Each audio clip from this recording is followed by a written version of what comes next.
Good morning, everybody. Welcome, all of you. Welcome to online classes of class 8. Today, again, you are going to revise. You are going to study about tenses. Tenses which are very familiar and well known to all of you, but still there are some doubts, some errors often you commit and you are speaking as well as and you are writing. So it's a concluding part of chapter 4. Chapter 4 का ये concluding अंतिम part है, इसको मैं finish करता हूं by letting with more explanation. Page 36, page number 36. Page 36 में future perfect continuous. Future perfect means future में शैल विल का यूज हम हमेशा करते हैं. Ever and always shell will का यूज किया जाता है फ्यूचर में. फ्यूचर वो किसी भी टाइप का हो, फ्यूचर कंटिन्यूअस हो, फ्यूचर परफेक्ट हो, सिंपल फ्यूचर हो, सब में शैल विल तो आपको विजिबल होगा ही होगा. ठीक है. तो फ्यूचर परफेक्ट लाने के लिए हमको हैव लगाना होता है, हैव या हैज. लेकिन फ्यूचर परफेक्ट में हम ओनली हैव यूज करेंगे, शैल हैव और विल हैव. तो इसका यूज करते हैं हम, जैसे I will have completed my work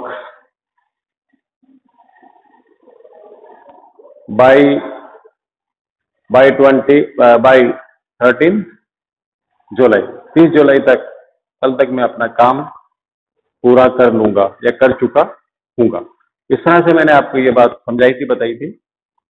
और इसके बाद देखा था हमने future perfect continuous. Future perfect मतलब फ्यूचर में काम, आने वाले वक्त में, मतलब आने वाला टाइम फ्यूचर. जब हम एडवांस में ही कोई चीज, हम एडवांस में ही पहले से ही हम ये बताएं कि आने वाली डेट को मैं ये काम करता हुआ पूरा कर लूंगा. कंटिन्यूटी शो करना आपको. जैसे आने वाले ये जो नेक्स्ट जो दिसंबर का महीना है, अकॉर्डिंग टू दिस सेंटेंस, इसमें देखें आप, Rahul will have been living in England. Will have been future perfect continuous में हम बीन लगाते हैं. बीन क्या है? बी की थर्ड फॉर्म है. बी की थर्ड फॉर्म बीन है. और बीन के लगने के बाद फिर हमें वर्ब के फर्स्ट फॉर्म के साथ आईएनजी लगाना आसान हो जाता है. अदरवाइज आईएनजी आप नहीं लगा सकते. तो हमें बी, सिंपल फ्यूचर है तो बी लगाना होता है. फ्यूचर परफेक्ट है तो shall have been, will have been plus verb की फर्स्ट फॉर्म देन आईएनजी हमें ही लगाना होता है. तो इसको बाद फिर देखें, इसको एक बार फिर सुनिए. Rahul will have been living in England for 5 years this December, इस साल का जो दिसंबर है अभी वो नहीं आया है, फ्यूचर में है. तो दिसंबर में उसको इंग्लैंड में रहते हुए 5 साल हो जाएंगे. ठीक है. इस तरह से फ्यूचर परफेक्ट कंटिन्यूअस का यूज होता है. पहले से ही हम बताते हैं कि ऐसा हम कर लेंगे, आने वाले 5 सालों में, आने वाले 2 दिनों में मैं ऐसा काम कर लूंगा. अब इस टेंस के साथ, मतलब इन अदर वर्ड्स अगर मैं कहूं तो परफेक्ट टेंसेस के साथ, किसके साथ? परफेक्ट टेंसेस के साथ हम सिंस और फॉर का यूज करते हैं. स्पेशली इस पे अटेंशन दें आप. सिंस और फॉर, ये सिंस और एक एफ और फॉर, इनका यूज आपको परफेक्ट टेंसेस, चाहे वो प्रेजेंट परफेक्ट हो या पास्ट परफेक्ट हो या पास्ट परफेक्ट कंटिन्यूअस हो या फ्यूचर परफेक्ट कंटिन्यूअस हो, परफेक्ट टेंसेस के अंदर हम सिंस और फॉर का यूज किया करते हैं. अगर हमें टाइम पीरियड, समय अवधि बताना है या उसको मेंशन करना है, अब देखो सिंस और फॉर में डिफरेंस क्या है। सिंस पॉइंट ऑफ टाइम किसके लिए इस्तेमाल होता है? Since is use for point of time, समय अवधि बताने के लिए, सॉरी समय बिंदु बताने के लिए। सिंस का यूज समय बिंदु बताने के लिए होता है।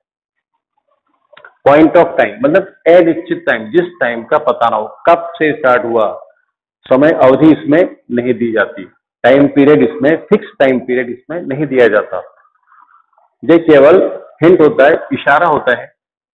फॉर एग्जाम्पल, जैसे for example my brother has been, my brother has been flying kite since morning, सुबह से ही वो पतंग उड़ा रहा है। सुबह उसने शुरू किया था उड़ाना और अभी भी उड़ा रहा है। ये मैंने टेंस कौन सा बोला? परफेक्ट टेंस है, मतलब प्रेजेंट परफेक्ट कंटिन्यूअस। हर परफेक्ट टेंस के साथ आप सिंस और फॉर लगा सकते हैं, आपको जिसी समय अवधि बताना हो।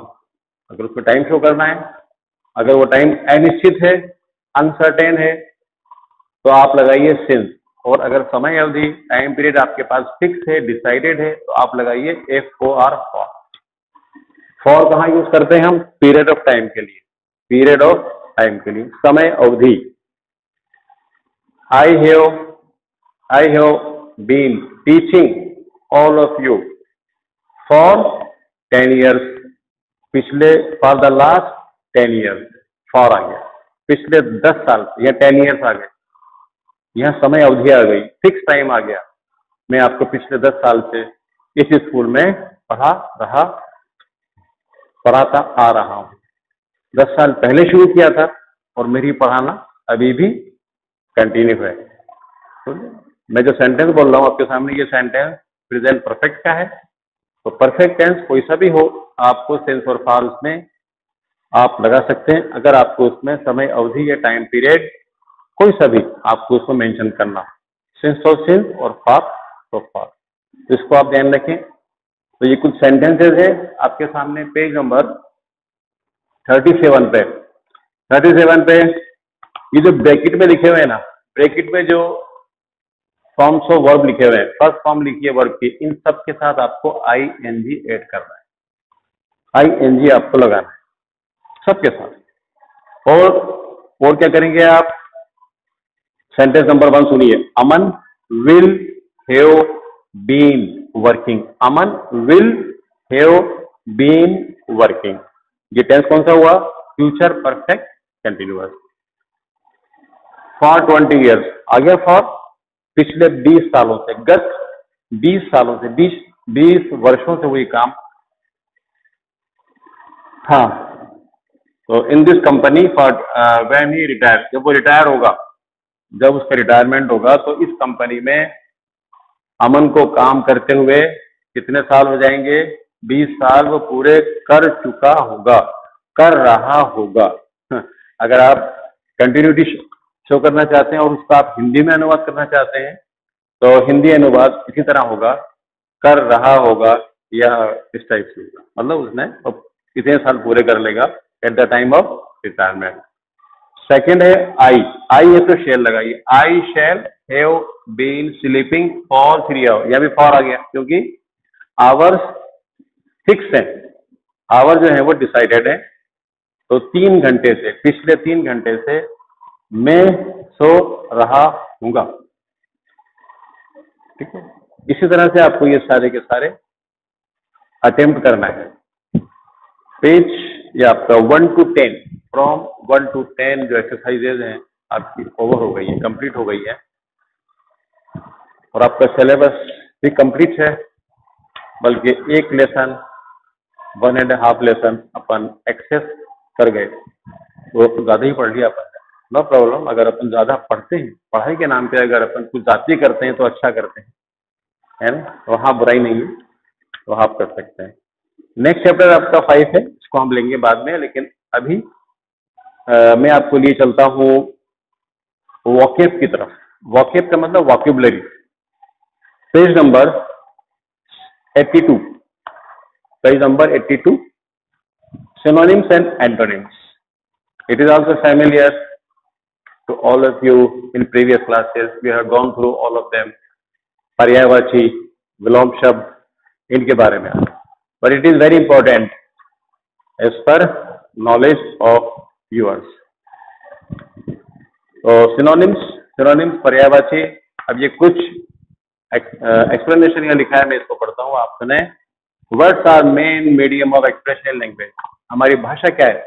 लैंग्वेज मतलब जो शब्द होते हैं वो माध्यम होते हैं अपनी बात को कहने का. शब्द वर्ड जो है वो मीडियम है, वो माध्यम है, वो जरिया है अपनी बात को अपनी बात को सामने वाले तक पहुंचाने का एक मीडियम हुआ करता है. ठीक है. तो a word can express more than one meaning. एक वर्ड, चाहे वो इंग्लिश का हो या किसी भी लैंग्वेज का हो, एक वर्ड अनेक मीनिंग निकाल सकता है. एक वर्ड के बहुत से मीनिंग हुआ करते हैं. ऑन द अदर हैंड, और इसके विपरीत, इसके उलट क्या होता है? More than one word can have same meaning. एक वर्ड मतलब बहुत से जो वर्ड होते हैं उनके मीनिंग, बहुत सारे वर्ड्स के मीनिंग एक मीनिंग भी होता है.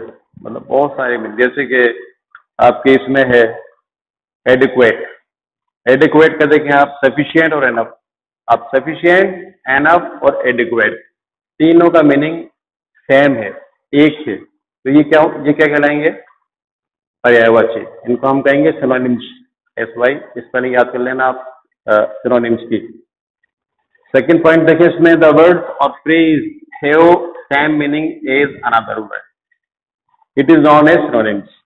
सेम थिंग है, इनको हम सिनोनिम्स कहते हैं जिनके मीनिंग सेम होते हैं, एज इट इज होते हैं. वेयर इज, जबकि वर्ड और phrase that are opposite in meaning to another word is known as antonym और अपोजिट.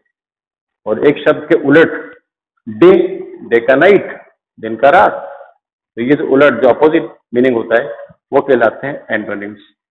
इसमें आप ये वर्क ले लें, ये आपका लर्निंग वर्क, इसको लर्न करना है. इसमें first, second, third, fourth and 5 sequence में आपको टिक लगा लें. 1 2 5, 1 2 3 4 5, ये आपको लर्न करना है. For today it's sufficient. Thank you.